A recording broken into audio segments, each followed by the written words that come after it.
So we are back in Destiny 2. Today we are in the tower. More specifically, we are in the courtyard because it is Friday, which means Xur is back in the game. And for this weekend, he is in the tower. Well, in the tower hangar, which is where I'm going right now. So just follow, the path I take. And we are in the hangar right now.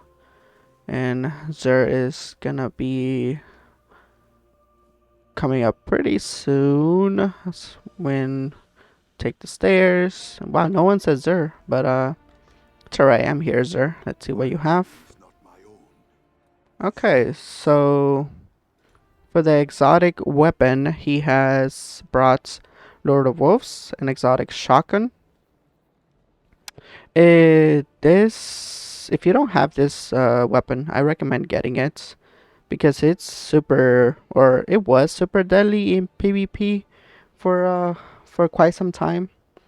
It's not as prominent in PvP as it used to be, but you may never know if it's gonna get a buff that would take it back to its glory days. Okay, let's talk about the weapon perks. It has chamber compensator, extended mag, release the wolves, composite stock. It does have a catalyst. Okay, so the intrinsic trait is shrapnel launcher. Fires a powerful short-range burst of solar damage. Uh, Basically, it's just like a burst shotgun. But yeah, like I said, if you don't have this weapon, I suggest getting it.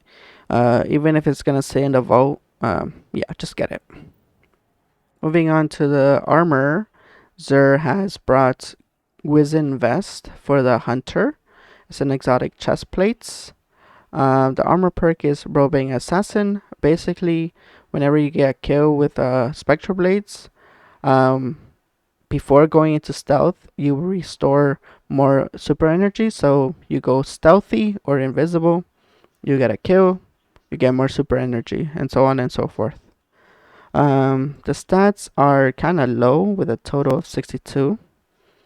What you need is intellect, which it has high intellect. Since you want to get your super more, so you can take advantage of this exotic.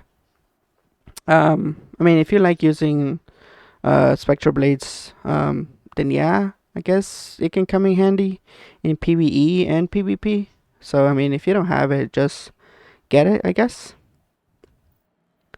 Alright, moving on to the Worm God Caress, which is a Titan exotic. It is a gauntlet. The armor perk is Burning Fists. Basically, when you defeat a target with your melee or finisher, it grants more melee damage, which decays over time. So basically, higher levels of Burning Fist grant increased weapon damage. I mean, if you want to do more damage with your weapon, I suggest getting this. I mean, it might be fun to play around with, but honestly, I have never played or used Worm God Caress, so I don't know how good it is. But I mean, if you want to have a go at it, then pick it up. The stats is a total of 68, which is actually rather high. The resilience is high and the strength is also high, which can come in handy since you want to use your melee a lot. And the strength is, well, on par with the resilience with 23, so it's pretty good in terms with a synergy. But yeah, if you want to play around with Worm God Caress, then pick it up. Lastly, Xur has the Fellwinter's Helm, which is an exotic Warlock helmet. The armor perk is Warlord's End. It says power melee final blows create a burst of energy that weakens nearby targets.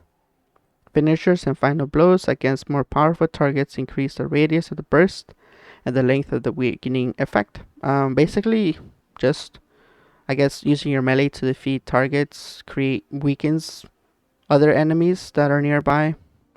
And when you get finishers or final blows against more powerful targets, it's become stronger, the effect. I don't know how good that is. I just know that they're better exotic exotics for the warlock. So I mean, it sounds fun. It sounds.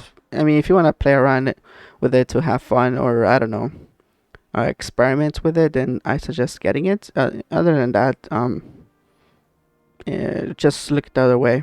Okay, let's take a look at the stats. It has a total stats of 66, with mobility being high, along with the intellect, which you need more strength, and it has a strength of 2. So the synergy is not there. So yeah, I just not getting this. Okay, let's take a look at the Hawk Moon that he has brought. It has snapshot sights. Um, Pretty much that's the only good thing it has. There are better Hawk Moons out there that he has brought. But if you can't wait and you want to use the Hawk Moon, then you can go ahead and grab it. As always, he has a Xenology quest, which when you complete it, you get an exotic cipher, which you can use at the tower in the exotic archive. Lastly, but not least, he has an exotic engram, which you can buy for 97 legendary shards. Alright, let's take a look at the legendary weapons that he has. He has no reprieve, which is a shotgun. It has triple tap, focus fury, not the best for PvP, but maybe for PvE. It is a slug, and I'm pretty sure you can craft this. But yeah, I mean, I suggest just skipping it. Okay, he has brought the Ikilos SMG, which is a submachine gun.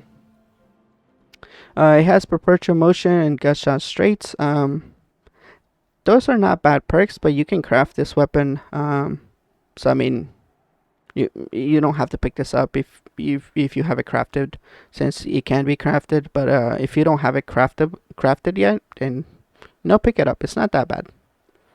And also buying this from Xur gets you red border weapons, which you need in order to craft this weapon.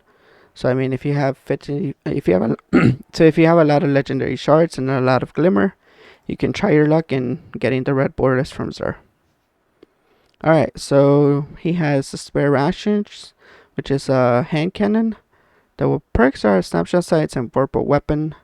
I mean, snapshot sights is not that bad, but vorpal weapon is more of a PvE perk. So I don't know. It's not that bad, but it's not the greatest either. Okay, moving on to the Tarnished Metal, which is a scout rifle. The perks he has are moving targets and multi-kill clip. Again, not the greatest. It has a PvE perk and a PvP perk, but you can craft this weapon. So I mean, you don't need to buy this weapon if you already have it crafted. If you don't have it crafted, you can buy it from Xur if you have the materials, and have your chance at getting red borders in order to craft this weapon. He has the Ikilos shotgun. It has Grave Robber and Swashbuckler. I mean, it's not that bad, but you can craft this weapon. So the same thing with the other weapons. If you want to craft it, you can just buy it from Xur and try your luck at getting red borders, so you can craft the Ikilos shotgun. Moving on to the Interference VI, which is a grenade launcher. It has auto-loading holster and swashbuckler. I mean, it's not that bad for PvE, but for PvP, yeah, there's better grenade launchers out there. And lastly, he has a Just In Case, which is a sword. It has Heavy Guard, Wellspring, and Thresh. This is more, those perks are more PvE, so I mean, if you need a PvE sword, then I guess pick this sword up.